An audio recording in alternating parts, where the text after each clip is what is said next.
Bonjour à tous. Bon, après une petite semaine d'attente, j'ai enfin reçu mon colis avec ma béquille centrale d'atelier pour ma moto. Voilà, c'est un CB Miller de 2018.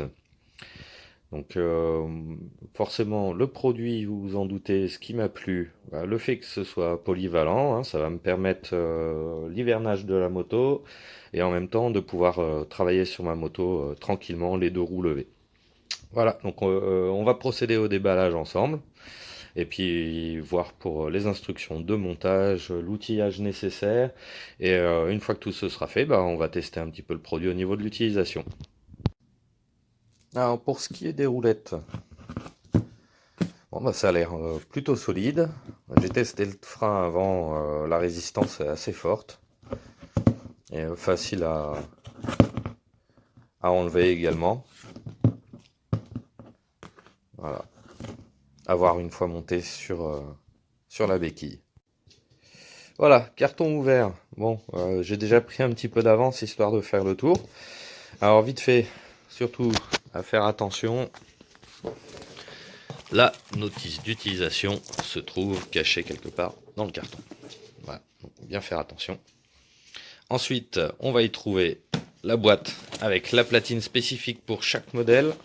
Donc là, en l'occurrence, pour la mienne, mon CB1000. Voilà, avec la visserie et la platine qui se casse juste en dessous.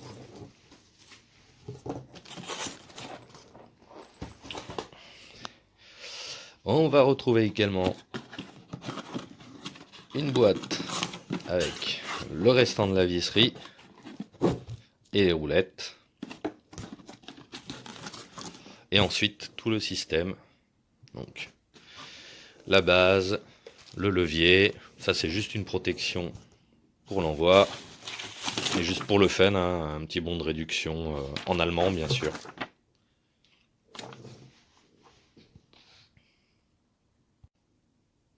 Bon voilà, alors les étapes sont remises en place.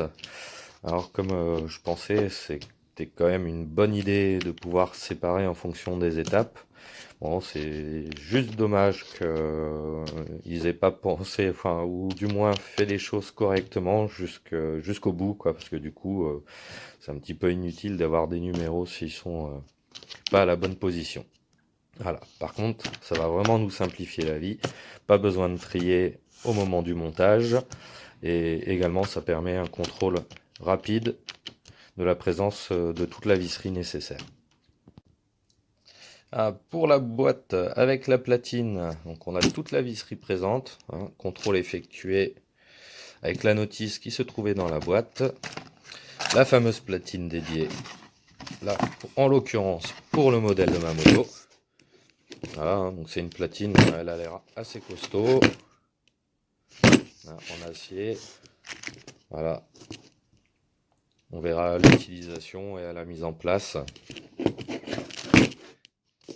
En tout cas, pour le moment, c'est plutôt pas mal dans l'ensemble.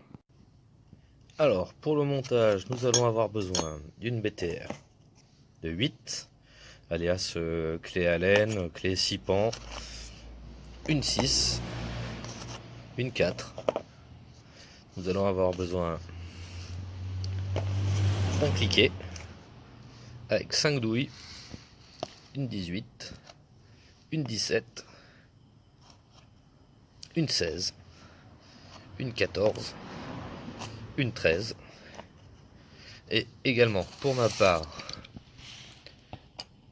d'une clé anglaise que vous pouvez remplacer facilement par une clé à œillet en 24. Voilà, avant le montage, petit récapitulatif. Alors nous avons la notice, le support, la crémaillère, le levier, notre visserie, notre outillage et la platine spécifique pour la moto. Alors, pour ce qui est de la première partie, on voit qu'il nous conseille de démonter les pattes qui vont se retrouver dans le sens inverse, comme ça, avec les roulettes au bout.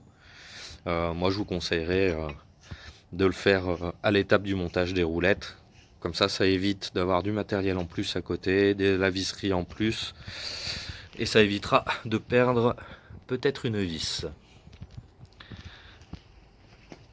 Donc la première étape va être de monter et de graisser la crémaillère sur le support. Voilà, alors j'ai récupéré ma visserie qui est située dans le sachet numéro 1. Là, on va les fixer à ce niveau-là, ici et de chaque côté.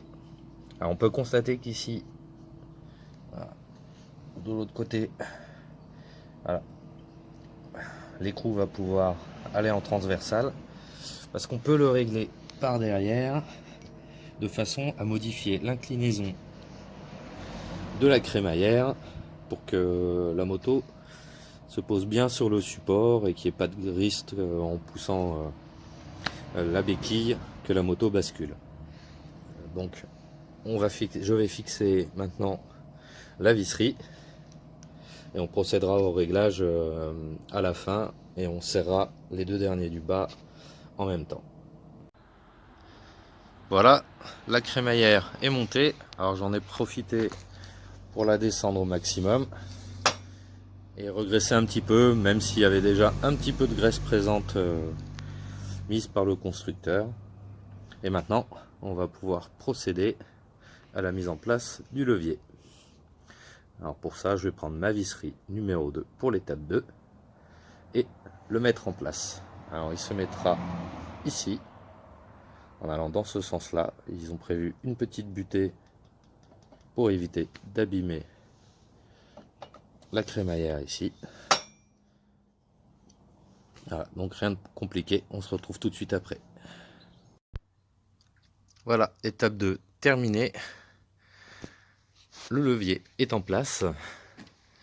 Alors comme le constructeur le préconise, j'ai rajouté de la graisse sur l'axe avant de le mettre dessus. Voilà.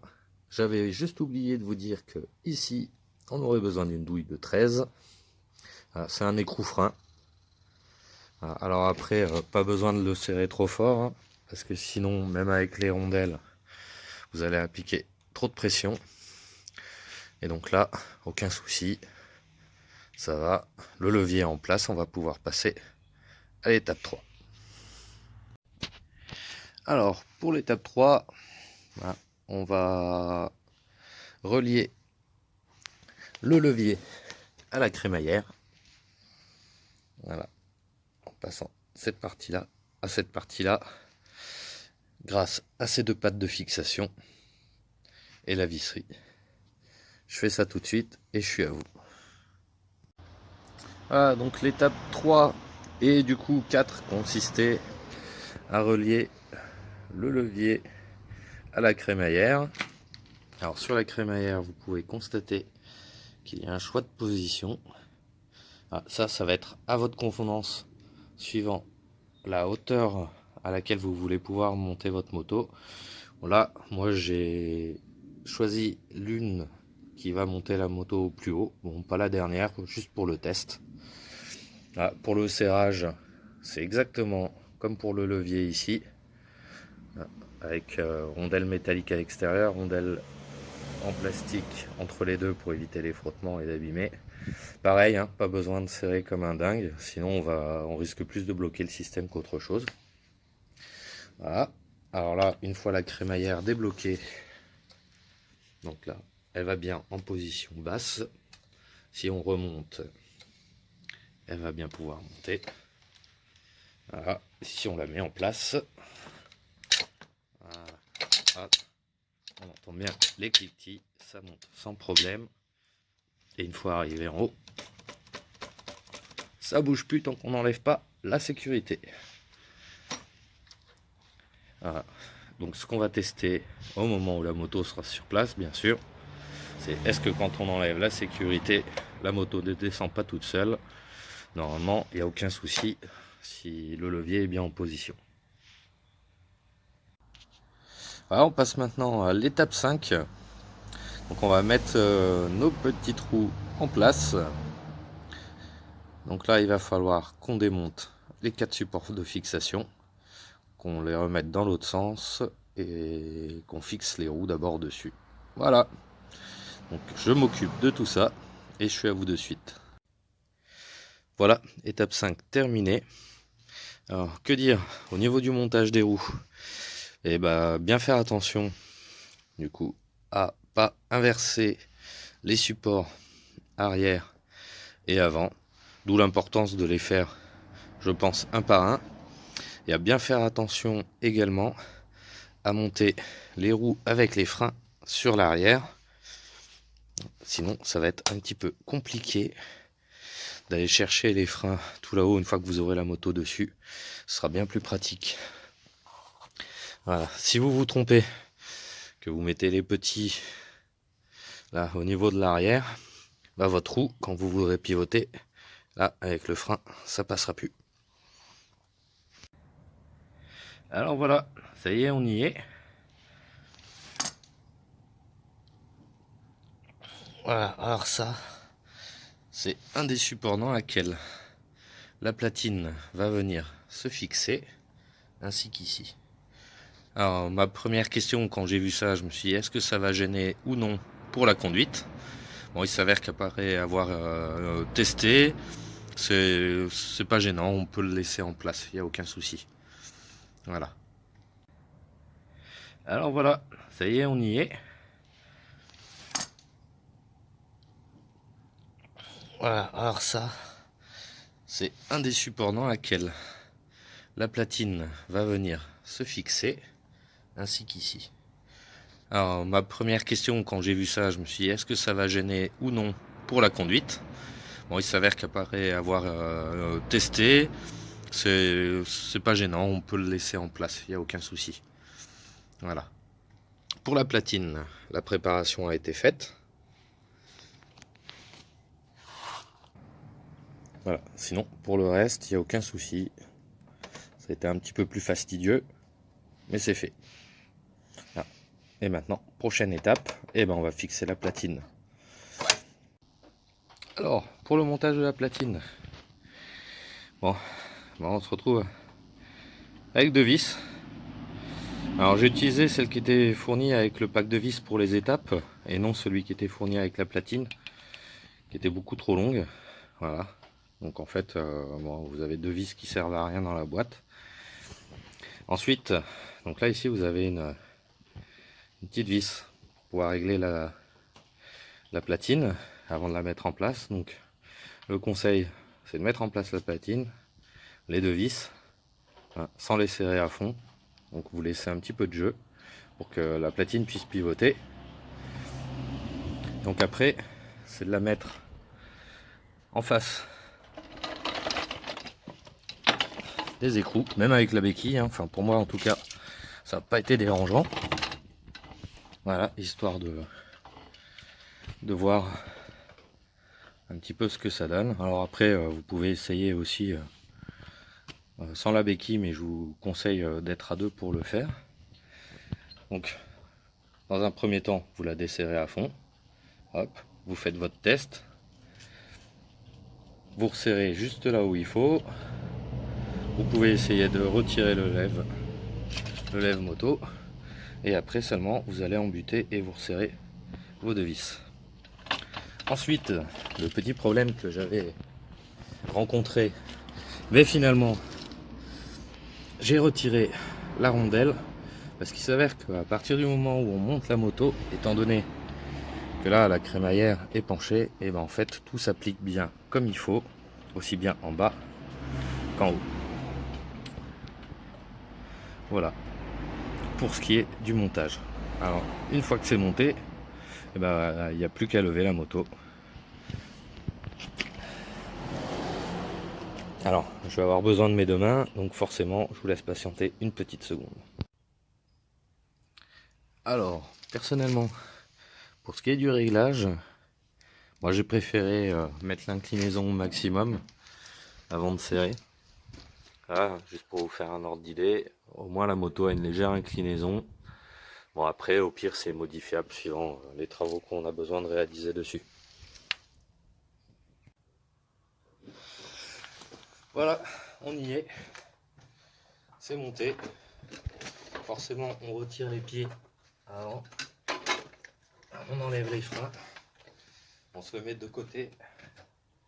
Voilà, on tient la moto d'une main, on enlève la béquille, on présente la béquille en face. Voilà. On la rentre dedans. Une fois qu'on est là, la moto elle tient, il n'y a pas de problème.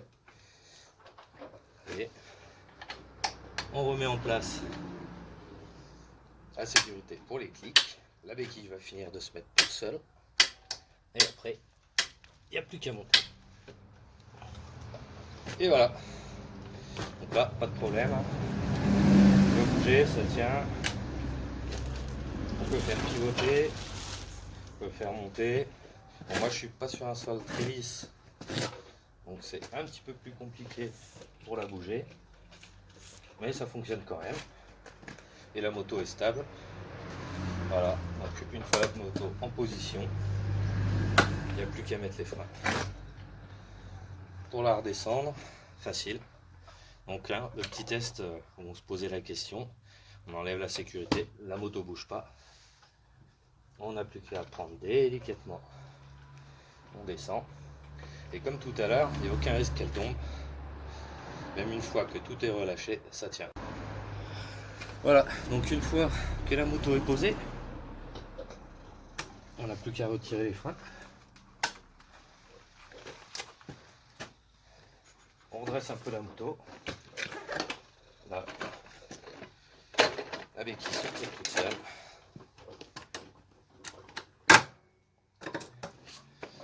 Et voilà, c'est fini. Et bon, en tout, il aura fallu à peu près 3/4 d'heure pour le monter si on retire tous les petits temps de pause. Bon, pour ma part, je suis plutôt satisfait de l'achat. C'est facile à utiliser. Pour lever la moto, c'est vraiment pratique. Ça évite les béquilles d'atelier avant et arrière. Je pense que là, pour accéder à tout ce qui est partie moteur aussi, tout ce qui est partie cycle, il n'y a aucun souci. La moto est bien stable. Bon, n'hésitez pas, hein, si vous avez des questions, s'il y aurait manqué des choses. C'est une première intervention de ma part, donc pour vos commentaires aussi, n'hésitez pas. Voilà, bon bah mi-motard, bonne route à vous, hein, et bon achat si vous êtes convaincu. Et sinon pour les autres, bah venez l'essayer. Intervention de ma part, venez l'essayer.